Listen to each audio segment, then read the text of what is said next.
Good morning, ladies and gentlemen. You already know who this is. Who is this handsome guy? Once again, it is your boy Lewis, man, and I'm back once again with another banger with yet another video. Before I start with this video, man, make sure you guys do these three things, man. Make sure you hit that like button, hit that subscribe button, hit that notification bell to always receive the latest and greatest content. I truly appreciate you guys for always taking the time to watch my videos, man. And once again, man, at the end of each video, make sure you like and make sure you share this video. Truly appreciate you guys for always taking the time. Now, I'm going to get started by saying this. LeBron James told reporters recently before the Philadelphia 76er game that he is not chasing anything anymore. He says he's solidified with what he's done. And listen to how he mentions of how he's been a great father, how he's a great philanthropist, about what he's done for the game, of how he strives himself to be the best that he could be every day, putting in work and try to incorporate my teammates and lead my teammates. He literally said, listen, I'm not chasing anything. LeBron James, if you're not chasing anything, then why are you chasing championships? You went to Miami to win two rings in 4 tries with Dwayne Wade and Chris Bosh. You signed a 7-year contract with them with a player option from your 4th year on. You dipped by year 4.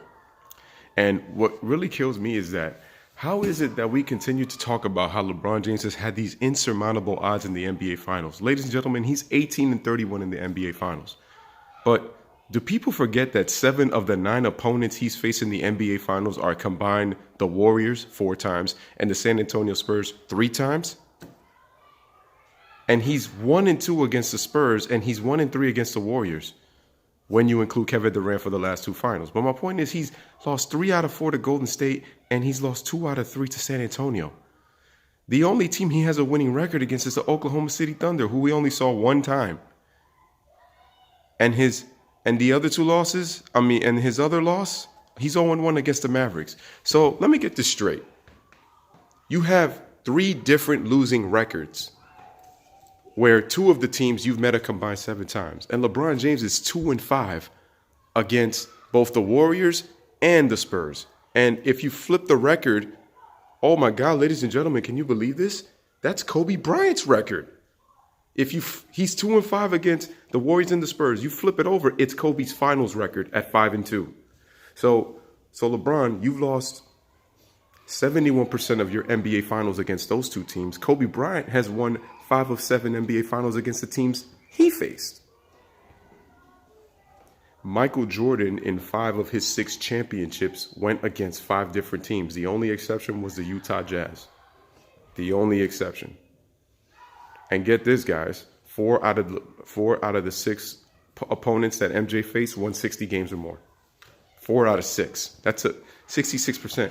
People are going to say, oh, well, but LeBron has gone against, 4 different teams, though. 4 different teams won 60 games that Michael Jordan won against. The teams that Michael Jordan faced won no lower than 57 games. No lower. So, and then Kobe Bryant. Now, we could talk about how his finals opponents were weak and all this kind of stuff. I get all that. But once again, the only team that Kobe faced twice was the Boston Celtics. Every other team he faced was different. But in LeBron's 7 out of 9 finals appearances, he's faced the Warriors and the Spurs. And you think I'm going to be impressed by that?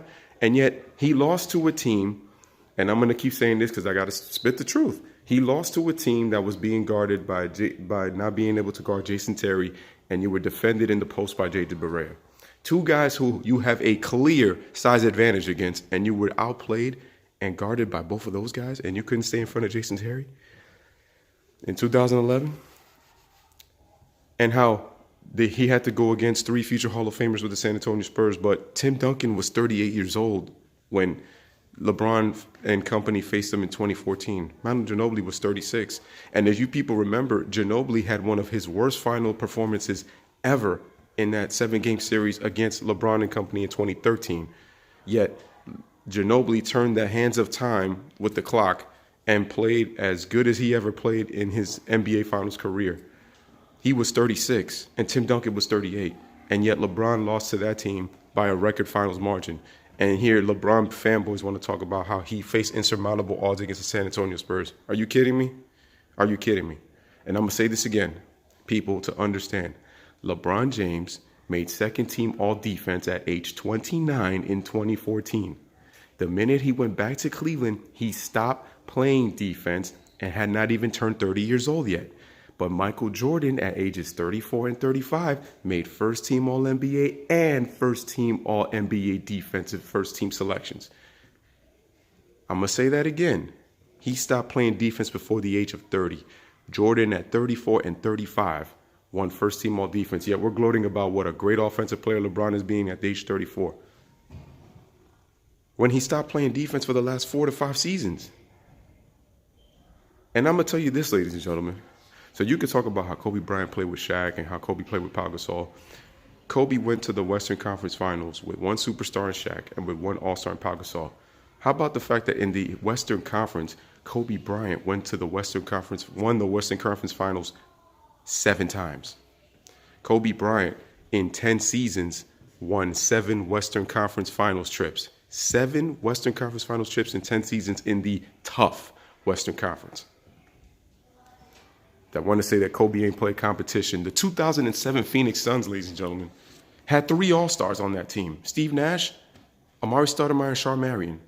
Oh, Leandro Barbosa led the league in scoring off the bench at 18.1 points per game and was 6th man of the year that year. And you're telling me Kobe didn't face any competition?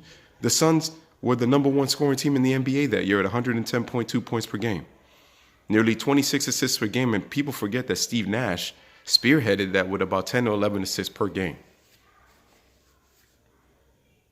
Amari Stoudemire came off a microfracture knee surgery, and the brother came in and was an all-star the next season. And yet you're saying that Kobe didn't face competition? The Suns won 61 games that year. The Dallas Mavericks won 67 games that year. And LeBron is still ring chasing because him and Magic had these players in trade talks, and you're talking about how oh yeah, you know, that Magic's like, you know, I got to hug these kids and we got to pretty much, you know, try to move on and try to salvage the season. The Lakers lost so bad to the Sixers that Magic Johnson left early before the game was over. And LeBron didn't shake anybody's hand. LeBron walked off the court. I mean, yes, he normally does this, but once again, this is what's going on with LeBron James. LeBron James, his basketball success has put him in a place out of touch with reality. This intoxicity that the media has polluted up in the air, LeBron has indoctrinated himself with that intoxicity. Sorry, I keep saying that. He's indoctrinated with his own intoxicity. So he's sniffing that thing and he actually believes in his crap that he knows is not true. When you go on your show and you tell in front of your friends that you're the great, that right there beating the insurmountable greatest team assembled 73-9 Warriors that had no Andrew Bogut, who got undercut by J.R. Smith, that got suspended Draymond Green for something that LeBron started. Harrison Barnes, who he went out in public, and remember when I showed you that Instagram post, how he's speaking up for Harrison Barnes. In a way, he's thanking him for missing all those, building up all those bricks that he shot in the NBA Finals with LeBron. He's like, thank you for not letting me have to play defense. I could just be free safety. So thank you. When he had no clue about Harrison Barnes, he's not even really close to him. And I keep telling you guys, LeBron keeps acting like he's this big politician, that he knows about racism, that he's such an advocate. But I'm going to come out with a video later today that's going to prove that why Michael Jordan actually did a lot more for his community than people realize. And this is actually going to date back to 1991. And you're going to see why. That LeBron is foolish, that because he thinks he's the greatest, he can call out MJ and trying to say because he's this good Samaritan, that he speaks on political issues and he speaks about race issues, that makes him the great, and then use that to call out MJ. But I'm going to prove to you why LeBron, once again, is full of bullshit.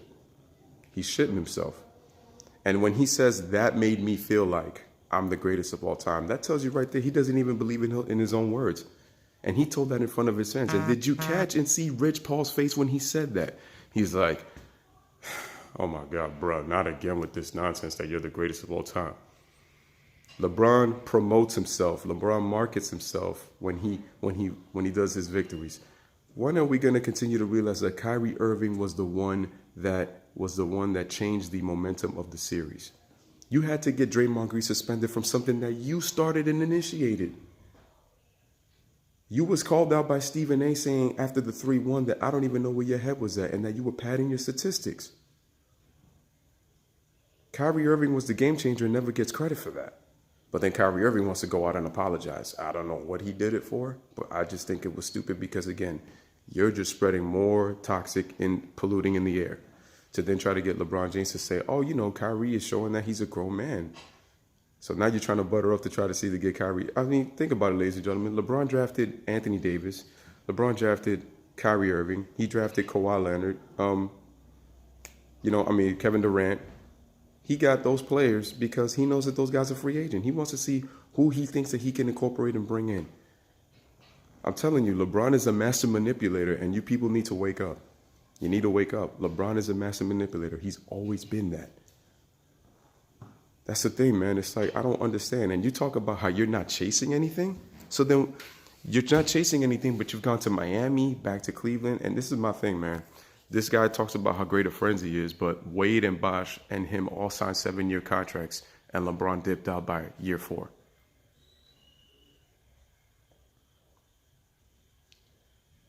But then LeBron wants to come and be like, oh, you know, I came back for the land and did want to try to win a championship for Cleveland, but you dipped out, signing these 1- and 2-year max contracts with no trade clauses because you wanted to be in control. So I just think LeBron is being ridiculous and narcissistic, and he contradicts all of his statements, man. That's what you guys need to understand, that's what he does. And it's getting ridiculous, man. So the fact that he comes out here and says, and he has to promote himself about what he's done for the game and all this kind of stuff. I said, I never heard Kobe Bryant say that about himself. I never heard Michael Jordan say that about himself. But yet LeBron is promoting of how many years he's put into the NBA. Listen, and I said it before, it's one thing to believe in your heart that you're the greatest. But the fact that you said it on your own show in front of your friends, do you honestly really believe that you're the greatest of all time? I don't think so. And I could go on and on about MJ and what he's done in his career. But once again, ladies and gentlemen, in 10 years, from 2000 to 2010, in the rough Western Conference, Kobe Bryant went to the NBA Finals 7 times and won 7 Western Conference championships. LeBron James monopolized the Eastern Conference to where there really was no competition, and he went to 8 straight finals. I mean, and it was like, I told you, I was a huge fan of LeBron James early in his career. But think about this, guys. He's had more privileges than arguably any athlete had in the history of sports. This guy signed a $90 million contract before he even played an NBA game. Think about that. Most guys that don't get even money when they have their rookie contracts when they're in the NBA, LeBron doesn't even step a foot, and he already has almost $100 million from Nike. But yeah, he's coming out here talking about how NFL players are being slaves and that the owners have a slave mentality. When LeBron, you got a nearly $100 million contract before you even played because the league was already set on you being the next Jordan because of Kobe's rape trial. And that killed his endorsements, and it tarnished his image for a long time. And in my next couple of videos, as I said, ladies and gentlemen, I'm going to show you why, number 1, Kobe was deemed the next Jordan, and number 2, why Jordan has actually done more for the community than people realize. But ladies and gentlemen, once again, it is your boy Lewis. Let me know what you guys think in the comments about do you guys think LeBron is still chasing, or his legacy is solidified? It's set. In my opinion, like I said, LeBron is one of the greatest players ever. Like, his legacy's set. But in terms of putting himself in the pantheon of all-time greats, that case is closed. And I said it was closed since 2011. But if you have to work this so hard to make yourself relevant, are you really that great? Is what I continue to say. But once again, man, let me know what you guys think. This is Lewis checking in with another video. I truly love and appreciate you guys for always taking the time. Make sure to share this video. It'll only help the channel grow. Have a blessed morning, you guys, and I will be back later on today. So once again, peace, bless up, one love. Thanks for watching.